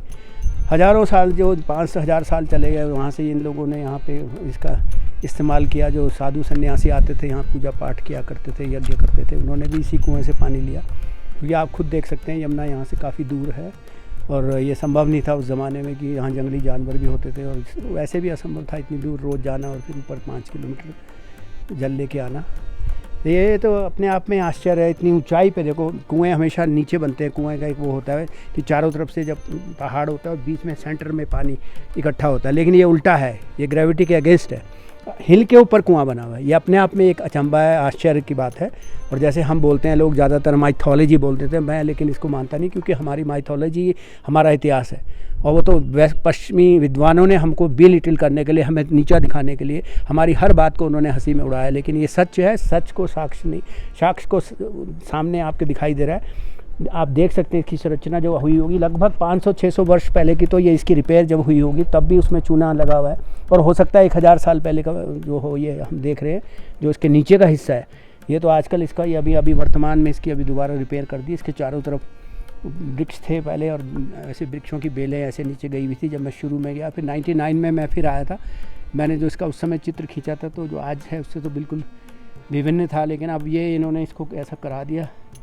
अब हम क्या कह सकते हैं, जिनकी जितनी विवेक होगा उतना ही है। लेकिन मेरा ये अपना पर्सनल व्यू है कि इसको जितनी उसकी प्राकृतिक स्वरूप है उसको बनाए रखना चाहिए, क्योंकि प्राकृतिक स्वरूप से ही अब उसकी व्यापकता और उसकी जो असली सच्चाई है वो जान सकते हैं। अगर उसमें ज़्यादा छेड़छाड़ कर दिए तो ओवर द ईयर्स आने वाले टाइम में जो आज से 100 साल बाद इसे देखेगा तो वो तो कहेगा लाल ईंटों का इसमें इस्तेमाल हुआ हुआ है। ये जो मॉडर्न ईंटें हैं, जैसे आप देख सकते हैं पुरानी ईंटें वो नीचे लगी हुई है, वो बहुत पुरानी है, पतली ईंटें होती थी, वो सहारनपुर से आके बन के आती थी, विशेष रूप से पत्ती प्लेट होती थी। नीचे जो लगी है वो आप बाहर थोड़ी आप देख सकते हैं। लेकिन चलो, जो भी है परिवर्तन समय की ज़रूरत है। आज के विद्वानों ने जिन्होंने भी इसको फिर दोबारा इसका पुनर्स्थापना की है या इसका रिपेयर कराया है या इसकी मरम्मत करवाई है, उन्होंने अपना विवेक का इस्तेमाल किया। लेकिन मेरा जो वो है कि इसमें इतनी ज़्यादा छेड़खानी नहीं करनी चाहिए। तो प्रकृति प्रदत्त या हमारे धार्मिक स्वरूप से जुड़ी हुई जो चीज़ें हैं उनको कम से कम इंटैक्ट उनको रखा जाए, उनसे ज़्यादा छेड़खानी नहीं किया जाए, तो तभी उसकी सच्चाई और उसकी जो मूल जो है वास्तविकता का पता लगता है। जैसे कि भी हम ऊपर पहाड़ी से पार्वती जी के कुएं के वहाँ से पूरी जानकारी प्राप्त करके नीचे वापस मंदिर के गेट में आ गए हैं। तो यहाँ पर हमें भगोना जी का होटल मिला और उनसे मुलाकात हुई, तो वो भी हमें काफ़ी रोचक जानकारी बता रहे थे। तो मैं चाहता हूँ वो आपके साथ भी शेयर करें कुछ। भगोना जी, आप लाखा मंडल नाम अंग्रेज़ों ने दिया, इसका नाम लाखा मंडल। जब इन्होंने यहाँ पे कई जगह अवशेष देखे हैं, कई सारे मूर्तियाँ, शिवलिंग वगैरह, तो उन्होंने पहले जो गांव का नाम था मड़ा था पहले, और आज भी लोकल भाषा में मड़ा बोलते हैं इस गाँव में। और जब अंग्रेज़ लोग यहाँ पे आए तो उन्होंने जगह जगह कहीं ना मूर्तियाँ, कहीं कुछ अवशेष देखे, तो व्यापक मूर्तियों के कारण से उन्होंने इसका नाम लाखा मंडल रखा। और ये जो स्थान है ये गुप्त क्षेत्र के नाम से विख्यात है और यहाँ का जो गुप्त रहस्य वो बहुत ही गुप्त है। देवासुर संग्राम के बाद भगवान शिव ने इस पावन धरती पर बिंदु सरोवर की स्थापना की थी, जिसमें 7 समुद्र का जल संग्रहित करके, जितनी नदियाँ थी उनका जल संग्रहित करके एक जलाशय बना था। ये जलाशय 400 योजन के दीर्घकाल में फैला होता है, जिसमें 4 तालाब थे। उसके पश्चात वामन अवतार हुआ था। वामन अवतार में जब त्रिलोकी नापी थी तो त्रिलोकी नापने पे ब्रह्मगिरी शिखर इसके पीछे हैं। तो ब्रह्मा जी ने वामन देव के चरणों में जल अर्घ्य डाला था, वो 4 भागों में बंट गया। उसका पूर्व का जल भगवान विष्णु ने ग्रहण किया, पश्चिम का जल ब्रह्मा जी के कमंडल में है, उत्तर का जल लोकपाल पितरों ने ग्रहण किया, दक्षिण का जल भगवान शिव की जटा में है। तो उसके 2 भेद हुए। तो प्रथम भाग को गौतम ऋषि ने भगवान शिव की जटा सहित इस पावन धरती में मध्य कैलाश में, यहीं पे मध्य कैलाश है, उसमें भगवान शिव की स्तुति की। भगवान शिव प्रकट हुए, उन्होंने कहा कि वरदान मांगो, तो उन्होंने वरदान के लिए पावन गंगा मंगाई। तो इस पावन धरती पे उस गंगा का कुशों से आवर्तन किया ब्रह्मा जी के पास है, तो ब्रह्मगिरी शिखर में ले गए। ब्रह्मगिरी शिखर से सारे जितने भी पुराण वेता थे, याज्ञवल्क्य, क्रंदु, अंगिरा, मरीचि, शांता तक जितने पुराण वेता थे वो सब प्रकट हुए। वहाँ से फिर ये वो गंगा छोड़ी गई ब्रह्मगिरी शिखर से, इस पूरम समुद्र में मिली थी। तो पीछे आगे आगे जलधारा बन के मतलब ये गंगा आई थी, पीछे पीछे ऋषि मुनि स्तुति करके फिर ये समुद्र देवता मूर्ति मान के खड़ा उठा, गंगा से प्रार्थना की, हे देवी गंगे आपका जल मुझ पे आके मिले, मैं धन्य हूं, पर आपका जो वेग है वो मुझ पे सामर्थ्य, मेरे पे सामर्थ्य नहीं है। क्योंकि नाम रखा इसका क्षीर सागर समुद्र था, लेकिन एक तालाब था जलाशय था। समुद्र देवता ने कहा कि लक्ष्मी सहित भगवान विष्णु मेरे अंदर रहते हैं, सभी देवदानव मेरे अंदर विराजमान है, सभी रत्न मेरे अंदर मौजूद है, लेकिन आपका जो वेग है वो मेरे पे सामर्थ्य नहीं है, आप सब धारों पे आके मुझ पे मिले। फिर गंगा ने कहा कि आप सप्तऋषियों को बुला के लाओ, जो इस मन मंत्र के जो सप्तऋषि है उनके इस यमुना बेली में इनके स्थान थे। तो सप्तऋषि आए, तो सप्तऋषि उनके सब धारा में विभक्त किया। दक्षिणी धारा वाशिष्ठी, गुरु वशिष्ठी अवधि के कुलगुरु थे, जो आज अवधि नगरी उत्तर प्रदेश में दिखा रहे हैं, वो इस उत्तराखंड में इस यमुना बेली में कहीं बाहर नहीं है। दक्षिणी धारा वाशिष्ठी, फिर वामदेव, फिर आत्रेय, बीच के धारा गौतम, फिर महादजी, अंतिम धारा जमकदन। तो लास्ट धारा बड़कोट है, आगे गंगानी कुंड है, इसके 7 कुंड थे। फिर भगवान शिव ने वचन दिया था इस गंगा को, मतलब गौतम ऋषि को दिया था कि मेरी कृपा से इस गंगा में समुद्र तक मिलने पे हर 2 हाथ में तीर्थ होंगे और 200 योजन के क्षेत्र में 3.5 करोड़ तीर्थ होंगे। भगवान शिव का वाक्य है ब्रह्म पुराण में।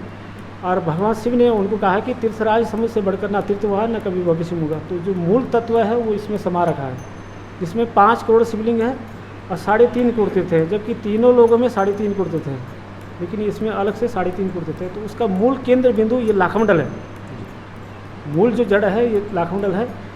और यहाँ पे इस यमुना बेली में पाप करने, वैसे शास्त्र में कहा गया कि पाप धोने के लिए 3 नगरियाँ बताएगी, वैसे 7 पुरियाँ, द्वारिकापुरी, अयोध्यापुरी और मथुरापुरी।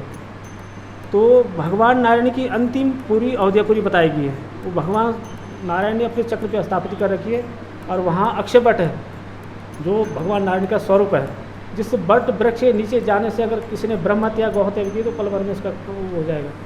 तो ये 3 पुरुषोत्तम तीर्थ बता के अक्षय वट, कल वृक्ष और अनेक आयुष से अलग 3 पुरुषोत्तम तीर्थ है, जिनका 10-10 योजन क्षेत्रफल है। ये इस यमुना बेली में कहीं बाहर नहीं है। आज जो दिख रहा है वो स्वरूप है, लेकिन मूल तत्व ये बंद है। भगुना जी, हमें थोड़ा ये बताइए कि आप कितने सालों से रह रहे हैं, आपकी पीढ़ी पूर्वज यहाँ पर कितने सालों से रह रहे हैं, उसके बारे में थोड़ा हमें बताइए। अभी कुछ दिनों पहले, मतलब 4-5 साल पहले, एक राम प्रसाद बहुगुणा है, इतिहासकार है, उन्होंने एक बहुगुणा जाति पे एक किताब लिखी थी, मुझको भी पत्र भेजा था उन्होंने। और हमें ये कहा गया था कि आपको कितनी पीढ़ी होगी, अब पूरे दुनिया में जहाँ भी ब्राह्मण बहुगुणा रहते हैं उन पर मैंने सारा वो लिखा, लेकिन आप कब कहाँ से आए, क्या कैसा। लेकिन मैंने अपने पूर्वजों को पूछा, अब जो हमारा जो जौनसार है ये मतलब अनभिज्ञ था, मतलब पढ़ाई के मामले कुछ नहीं था, सब खेती बाड़ी में लोग रहते थे, हम लोग इतिहास में कुछ ज़्यादा रुचि नहीं रखते थे। तो 8-9 पीढ़ी का इतिहास बताया, वो मैंने आज लिपिबद्ध कर रखा है। जो 9 पीढ़ी का इतिहास जो बुज़ुर्गों से पूछा हमने, वो बताया गया, और उससे आगे उन्होंने बताया कि हमें भी पता नहीं है।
अब जैसे कि हम पूरे मंदिर के दर्शन ऊपर पूरा दर्शन करके नीचे आ गए हैं, अब हमें यहाँ पर दिखिए प्राचीन पांडव गुफा स्वयं भुवनेश्वर महादेव जी की। तो इसके बारे में अंकल से जानकारी लेते हैं कि इसके बारे में अंकल जी आप हमें बताइए। देखिए, जैसे कि हम सब अभी तक आपको मैंने जितना भी अब आपके यहाँ के बारे में जानकारी दी है लाखा मंडल के बारे में, तो ये स्थान जो है वो पांडवों से निश्चित रूप से संबंधित है। तो जैसे पांडव यहाँ आए थे 2 बार यहाँ, एक अज्ञातवास में और एक जब महाप्रयाण में अपना शरीर त्यागने के लिए जब वो यहाँ से जा रहे थे स्वर्ग की तरफ, तो यहाँ रुके थे तब भी। तो ये गुफा पांडव गुफा इसलिए कहलाते हैं कि यहीं उस टाइम गुफाओं में रहते थे, उनके ये ड्वेलिंग्स थे पांडवों के, और जो साधु सन्यासी रहा करते थे हजारों सालों से वर्षा यहाँ पे तपस्या करते थे और यज्ञ वो जो करते थे। तो ये एक जो ऐसे तो यहाँ कई गुफाएं हैं, तो उनमें से एक जो प्राचीन की और पांडवों की गुफा के नाम से प्रसिद्ध है, वो हम उसके प्रवेश द्वार पे खड़े हैं और कहते हैं कि यहाँ से इसका ये जो यहाँ से एक सुरंग से ऊपर वो जहाँ ऊपर पांडवों की गुफाएं हैं जहाँ हम अभी होके आए हैं, यहाँ से इसका टनल द्वारा इसका संबंध है। यहाँ एक बीच में सुरंग बनी हुई है और ये यहीं से आना जाना रखते थे। और अंदर अब तो थोड़ी टनल थोड़ी कहीं कहीं से दब गई है, लेकिन पहले थे अभी 20 वर्ष पहले एक अंग्रेज़ यहाँ से गया और शाम को 6 बजे ऊपर निकला। तो वो है, लेकिन ऑक्सीजन की थोड़ी कमी हो जाती है और समय के साथ वो कुछ थोड़ी देर नैरो हो गई है। एक बार मैंने भी कोशिश करी थी, लेकिन मैं 20-30 मीटर से वापस आ गया। लेकिन जैसे 200 साल पहले, जैसे मैंने आपको बताया, जो बुज़ुर्गों ने यहाँ पे अंग्रेज़ इतिहासकार को बताया था या और लोगों ने बताया, और भी जो यहाँ वर्णन है उसमें कई गुफाओं का इसमें वर्णन किया गया कि यहाँ आसपास कई गुफाएं हैं। हो सकता है ये गुफाएं यहाँ यमुना का जल लेने के लिए लाती हूँ, या जैसे ये स्थान इत्सल्व आपको दिखा रहा है, तो यहाँ गुफाओं में ऋषि मुनि रहा करते थे और यहीं से वो अपने प्रवेश द्वार, उनके तो शरीर भी वैसा होता था पूजा पाठ करके, तो वो उससे निकल जाते थे और ऊपर से फिर नीचे आते थे। तो ये अपने आप में एक बहुत ही ऐतिहासिक जगह, और यहाँ पता नहीं कितने तप हुए होंगे, अपनी पवित्र गुफा है। और जब हम लाखा मंडल की बात करते हैं तो इसकी वो बहुत ज़रूरी बन जाता है कि इसकी जानकारी भी हम प्राप्त करें।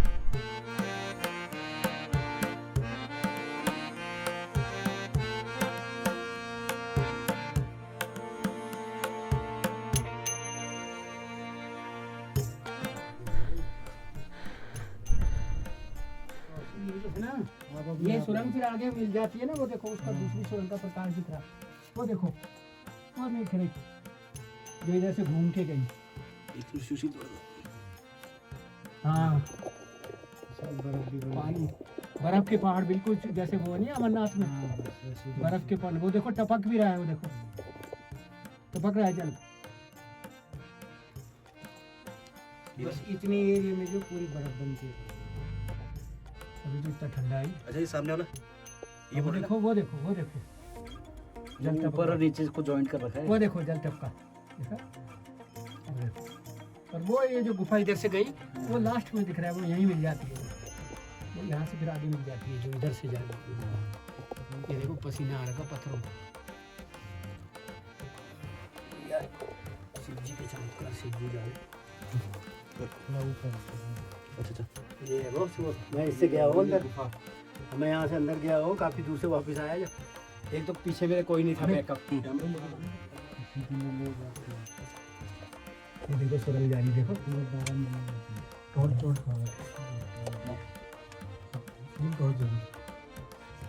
और से आगे और दिखेगा, देखो वो मोड़ काटा वहाँ से। मैं थोड़ा अंदर जाता हूँ, चलो ध्यान रखना, लेकिन वहाँ गया था भाई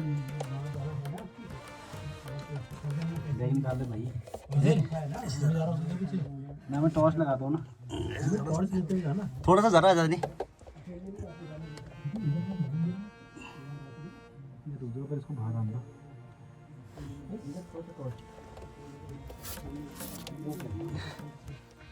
काफ़ी अंदर है।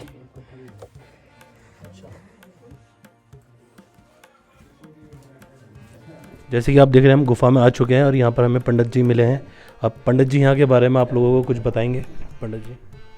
हाँ, जहाँ पे अभी आप लोग आए हैं, ये हजारों वर्ष से ऐसी ये गुफा बनी हुई है।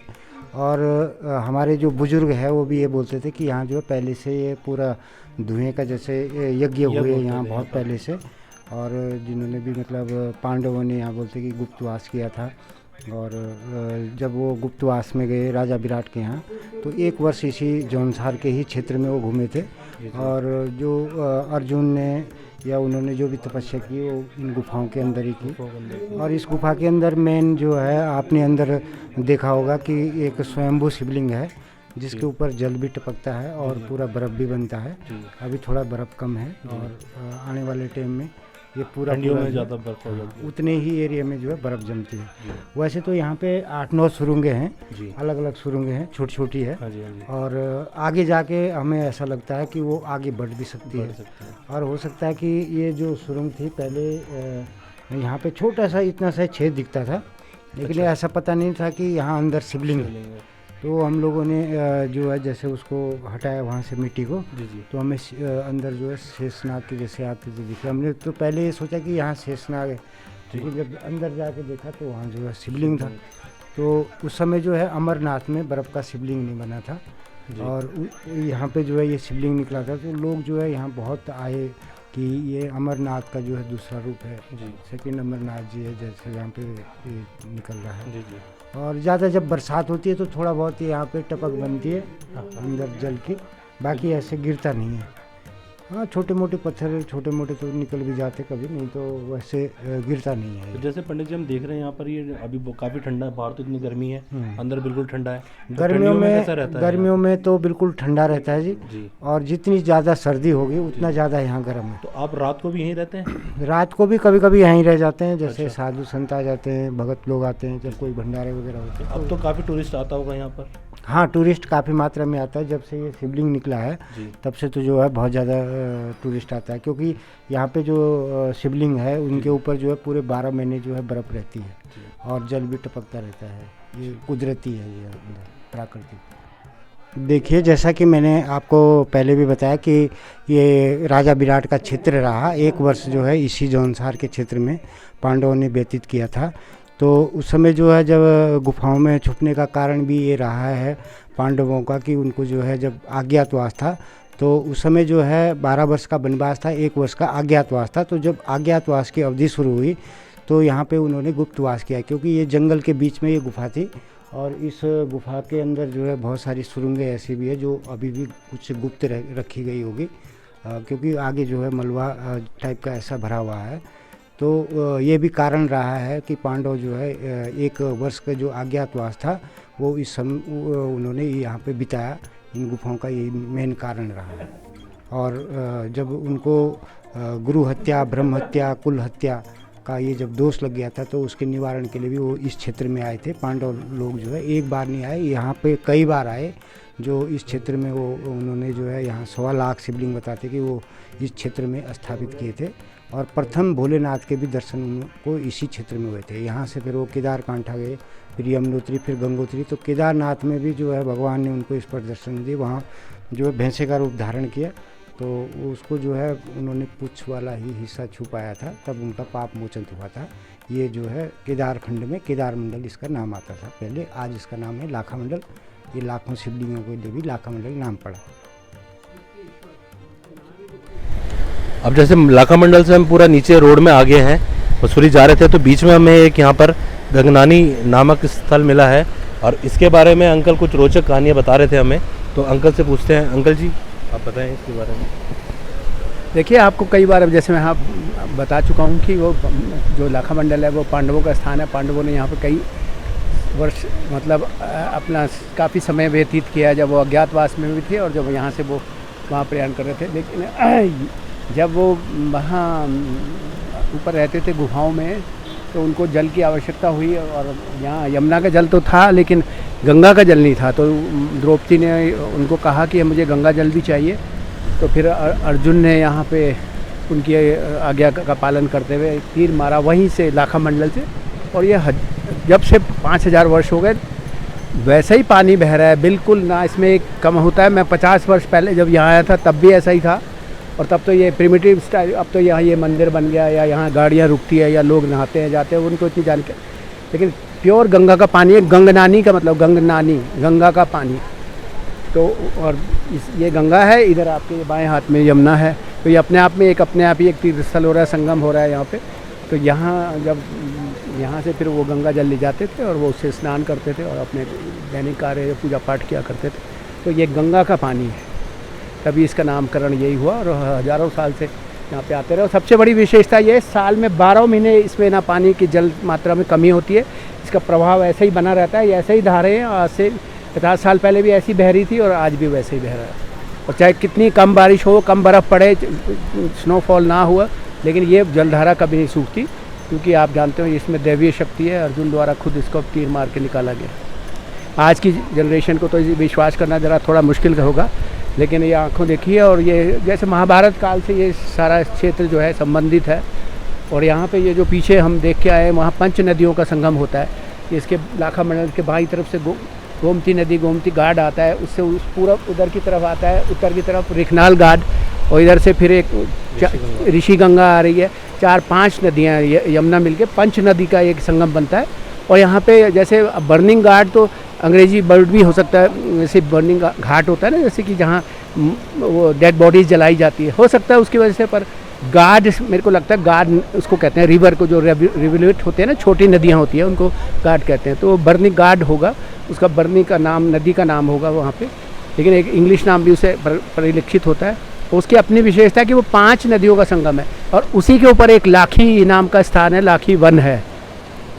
मान्यता ये है कि पता नहीं किस समय, आज से द्वापर युग में या वहाँ पे पारस पत्थर पाया जाता है, किसी ऋषि द्वारा वहाँ फेंक दिया गया था।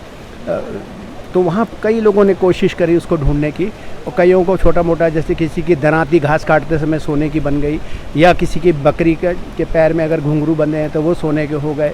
भेड़ बकरी जो चराते थे वो लालच में बांध देते थे, क्योंकि वैसे तो मिलता नहीं है। वो सबसे बड़ी विशेषता है ये क्योंकि ये धार्मिक क्षेत्र है। हजारों साल से यहाँ यज्ञ होते रहे, पूजा होती रही है, बड़े बड़े ऋषि मुनि आए हैं, खुद पांडव आए हैं यहाँ पे, द्रौपदी आई है, कुंती माता कुंती आई है, और भी पता नहीं ना जाने कितने आए होंगे जो हमारे ज्ञान में नहीं है, हजारों। क्योंकि तो पारस पत्थर मिलना कोई बड़ी बात नहीं है। आप जानते हैं लद्दाख में अगर आप जाओ, लद्दाख के पठार में भी, वहाँ पे तिब्बत के पठार में भी पारस पत्थर पाया जाता है। और तभी तिब्बत में इतना सोना था। और वो जब यहाँ दलाई लामा इंडिया में आए थे तब काफ़ी खच्चरों में भर के सोना लाए थे, और इतना सोना वो पठारों में मिलता है। तो ये पारस पत्थर हो सकता है वहीं से ऋषि आए होंगे लेके। तो उन्होंने कहा कि दुनियादारी में लोगों को लालच की वजह से कहीं और कुछ ना हो, तो उन्होंने फेंक दिया। तो उसके पिछले हजारों, पता नहीं कब कितने वर्षों से लोग उसमें खोज में उस लाखी वन में जाते रहते हैं। और ये भी यहाँ की विशेषता है। ये कई मान्यताएं अभी तो मैंने आपको बहुत संक्षेप में बताई है। अगर आप इसको हम पूरा विस्तार से इसका इतिहास जानना चाहें इस क्षेत्र का, तो महीने लग जाएंगे। और फिर कई इसमें ऐड हो गई किंवदंतियाँ, लोगों की सेइंग हो गई, हेर से जुड़ गए, कई जुड़ गए, कई प्लस हो गए, कई माइनस हो गए, कई बातें समाज में रह गई, लोगों के जुबान पर रह गई, कई बातें मिट गई है समय के साथ साथ। तो ये थोड़ा बहुत हम जितनी जानकारी मैंने सुनी है, कुछ पढ़ा है, कुछ रिसर्च करी है, तो मैं चाहता हूँ कि आने वाली पीढ़ियों के लिए थोड़ा हम इसको संभालें। और जो लोग ऐसे हेर से करते हैं, किंवदंती बना देते हैं, तो उसमें ज़्यादा लोग विश्वास नहीं करते। मैंने जो भी रिसर्च करी है फैक्ट बेस है, उसमें मैंने जो काफ़ी ब्रिटिशर्स के जो जनरल छोड़े हुए हैं, जो हमारे वेद पुराण ग्रंथ हैं और महाभारत में है, उसमें कई बार इसका वर्णन किया गया। और जो अपने आप में पांडव तो दिव्य लोग थे, उस समय के द्वापर लोग थे। श्री कृष्ण ने उनका युद्ध में रथ को हाँका था। तो आप खुद ही सोच सकते हैं कि ये कितना ग्रेट स्थान है। और हिमालय तो अपने आप में एक पूजा स्थल है, पूरे हिमालय जिसने पूरा वो बना के रखा हुआ है मानवता के लिए। हजारों वर्ष, लाखों वर्ष हिमालय प्रेरणा दे रहा है और हमारे को जलधाराएं दे रहा है, जो हमारी जीवन चल रहा है, जो लाइफ लाइन है गंगा और यमुना। क्योंकि रिवर नहीं होंगी तो देश में फसल ही कहाँ से होगी। हमारे देश की लाइफ लाइन हिमालय से ही आ रही है, चाहे वो आप उधर से ब्रह्मपुत्र नदी कह दो, सतलुज नदी कह दो, या और जो नदियाँ हिमालय से निकलती हैं, कुछ पूरब को जाती है, कुछ पश्चिम को आती है। लेकिन जो हमारे देश को सिंचाई करती है, गंगा का जो पूरा मैदान है, भारत का जो उत्तरी वो है, जिसे आर्यवत कहते हैं, उसको जो है गंगा और यमुना ही उसको जल प्रदान करती है। और हजारों सभ्यता यहाँ पे, हजारों वर्ष से यहाँ सभ्यता फलती फूलती रही है। तो आगे भी भगवान की कृपा इस देश पे रहेगी। आगे भी ये हमारे देश में विशेष कृपा है प्रकृति की, क्योंकि शिव जी का स्थान है और शिव जी अपने भक्तों को अपने उसको कभी वो नहीं करते। शिव जी बहुत दयालु हैं, वो आशुतोष हैं, छोटी सी बात से वो थोड़ा नाराज़ भी हो जाते हैं, और थोड़ी सी बात पे जल्दी, तभी उन्हें भोलेनाथ कहते हैं। और दूसरी बात मैं आपको ये बताना चाहता हूँ, जैसे प्राकृतिक विपदाएँ आती हैं ना, और जैसे आप यात्राओं पे जाते हैं, कोई केदारनाथ जाता है, बद्रीनाथ जाता है, या अमरनाथ की यात्रा पर, जितने भी धार्मिक स्थान हैं हिमालय में, पहाड़ों में, हिमाचल में जाते हैं, तो कई बार प्राकृतिक वो होती है, दुर्घटनाएं, आपदाएं आ जाती है। तो उसके बारे में भी लिखा हुआ है, जैसे हमारे शास्त्रों में लिखा हुआ है ना कि शिव जी नाराज़ होते हैं तो शिव जी की तीसरा नेत्र खुल जाता है और शिव जी सब संहार कर देते हैं, हर चीज़ का नष्ट हो जाता है। लेकिन लिटरली ये जो ऐसे कहा गया, लेकिन ऐसे थोड़ी होता है। लेकिन शिव जी ने कहा, मनुष्य को कैसे पता चलेगा कि मैं नाराज़ हो रहा हूँ, आपकी जो आप क्रियाएँ कर रहे हो, आप कर्तव्य कर रहे हो, आप भावनाओं का वो कर रहे हो, या कहीं अशुभ कर रहे हो, किसी चीज़ को अशुद्ध कर रहे हो।